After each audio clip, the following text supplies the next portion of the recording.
بلال رضی اللہ تعالیٰ عنہ ایک کافر کے غلام تھے۔ یہ کافر حضرت بلال رضی اللہ تعالیٰ عنہ پر ظلم و ستم کے پہاڑ توڑتے تھے، مصائب اتنی تکالیف دیتے تھے کہ تکلیفیں دینے والے اکتا جاتے تھے، تھک جاتے تھے کوڑے مار مار کر۔ بلال رضی اللہ تعالیٰ عنہ کو امیہ بن خلف سخت گرمی کے موسم میں تپتی ہوئی ریت پر لٹاتے، پھر سینے پر بڑی بھاری چٹان رکھ دیتے تاکہ حرکت نہ کر سکیں، پھر ان کو رات کو زنجیروں میں جکڑ کر کوڑے مارتے اور اگلے دن انہی زخموں کو تازہ کرنے کے لیے رگڑتے تھے کہ اس حال میں یا اگر زندگی چاہیے اسلام چھوڑ دو یا اسی حال میں مر جاؤ۔ مگر بلال کی ایک ہی صدا ہوتی تھی، احد احد، مشکل کشا، حاجت روا، خالق مالک رازق ذات صرف ایک اللہ کی ہے، اللہ میرا پروردگار ہے، اللہ میرا معبود ہے اور کوئی معبود نہیں ہے۔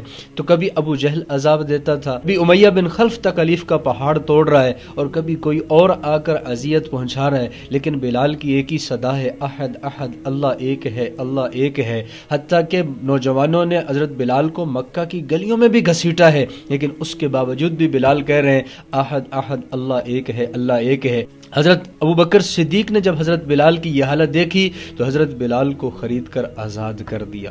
تو ان تکلیفوں کے بعد، ان مصیبتوں پریشانیوں کی حالت کے اندر بھی جب اللہ کی رسی کو نہیں چھوڑا، حضور کے دامن کو تھامے رہے، آپ علیہ الصلوۃ والسلام کو بھی نہیں چھوڑا، پھر ان کو کیا انعام ملا؟ رضی اللہ عنہم ورضوا عنہ۔ پھر ان کو کیا انعام ملا؟ حضور علیہ الصلوۃ والسلام کے وقت کے مؤذن رسول بنے۔ پھر ان کو کیا انعام ملا؟ حضور علیہ الصلوۃ والسلام شب معراج پر تشریف لے گئے، آپ نے جنت کی سیر کی اور جنت میں کسی کے چلنے کی آہٹ سنی۔ آپ نے جبرائیل سے پوچھا جبرائیل کون چل رہا ہے؟ تو آپ نے جبرائیل نے عرض کی کہ یا رسول اللہ آپ کا غلام بلال رضی اللہ تعالی عنہ۔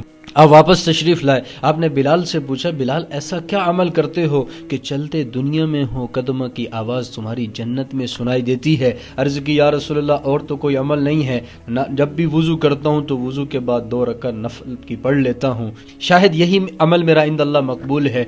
12 ربیع الاول 11 ہجری 633 عیسوی کے اندر نماز ظہر کی اذان کے لیے بلال رضی اللہ تعالیٰ عنہ ایک انصاری عورت کی گھر کی چھت پر اذان دی جاتی تھی، وہاں پر چڑھے اور جب پہنچے اشہد ان محمد پر اور سارے مدینے والے رو رہے ہیں، اور نیچے اترے اور قسم کھائی کہ اب کبھی اذان نہیں دوں گا۔ حضور علیہ الصلوۃ والسلام کی تدفین کے بعد ابو بکر صدیق سے اجازت لی اور ملک شام کا سفر کیا اور وہیں پر سکونت اختیار کر لی۔ 6 مہینے گزر چکے تھے اور 1 لاکھ صحابہ کرام اس وقت جہاد کے لیے نکلے ہوئے تھے۔ تو ایک رات بلال رضی اللہ تعالیٰ عنہ کو خواب آیا، ایک رات عاشق رسول اپنے محبوب کی خواب کے اندر زیارت ہوئی اور آپ علیہ الصلوۃ والسلام نے فرمایا کہ بلال کیا یہ بے وفائی ہے، کبھی ہماری طرف آتے ہی نہیں ہو؟ تو بلال رضی اللہ تعالیٰ عنہ کی ایک دم آنکھ کھلی، اسی وقت وہ اونٹنی پر سوار ہوئے اور مدینے کا سفر شروع کیا۔ راستے میں سوائے نماز اور پیشاب کے لیے کہیں نہیں اترے، رکے نہیں۔ مسلسل 7 دن سفر کرنے کے بعد بلال مدینے میں پہنچے اور نعرے لگا رہے ہیں یا رسول اللہ میں حاضر ہو گیا، یا رسول اللہ آپ کا غلام آ گیا، آپ کا خادم حاضر ہو گیا، یا رسول اللہ آپ کہاں ہیں؟ مسجد نبوی میں تشریف لے گئے، آپ وہاں بھی نہ ملے۔ پھر بلال حجرے میں آئے تو ایک دم پھر جب سامنے قبر مبارک پر نظر پڑی تو پتہ چلا کہ حضور تو دنیا سے پردہ فرما گئے ہیں۔ تو بلال حضور کی قبر سے چمٹ گئے، اتنا روئے کہ غشی طاری ہو گئی اور بے ہوش ہو گئے۔ جب نماز کا وقت پھر قریب ہوا تو کسی میں ہمت نہیں تھی کہ بلال کو کہے آذان دے، تو صحابہ نے جو ہے حسن حسین رضی اللہ تعالیٰ عنہ سے کہا کہ آپ بلال سے کہیں کہ وہ آذان دے۔ حضرت حسین کی عمر 6 سال تھی، حضرت حسن کی عمر اس وقت 7 سال تھی۔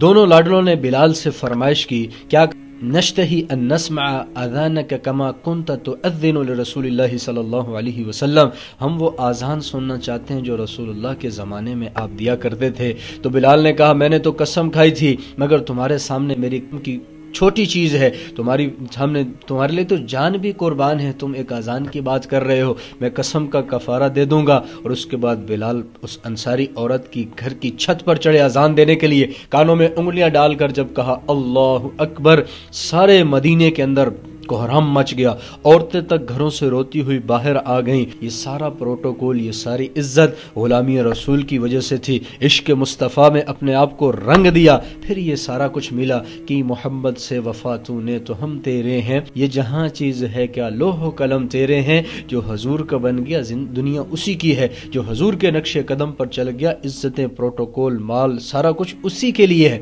پھر بیت المقدس فتح ہوا اور وہاں پر امیر المومنین عمر پہنچے نماز کے لیے، جمعے کی نماز کا ٹائم، اور 36,000 صحابہ کرام مسجد کے اندر موجود ہیں۔ اب صحابہ نے کہا بلال سے کہ آپ اذان دے دیں، تو بلال نے کہا میں اذان نہیں دوں گا۔ حضرت عمر نے جب کہا کہ بلال آج اذان دے دو، آئندہ پھر نہ دینا، تو بلال رضی اللہ عنہ وہ صخرہ، ایک چٹان تھی، اس کے اوپر چڑھے جہاں پر آپ علیہ الصلوۃ والسلام شب معراج کی رات سفر کیا، اور براق کو اس چٹان کے ساتھ باندھا تھا۔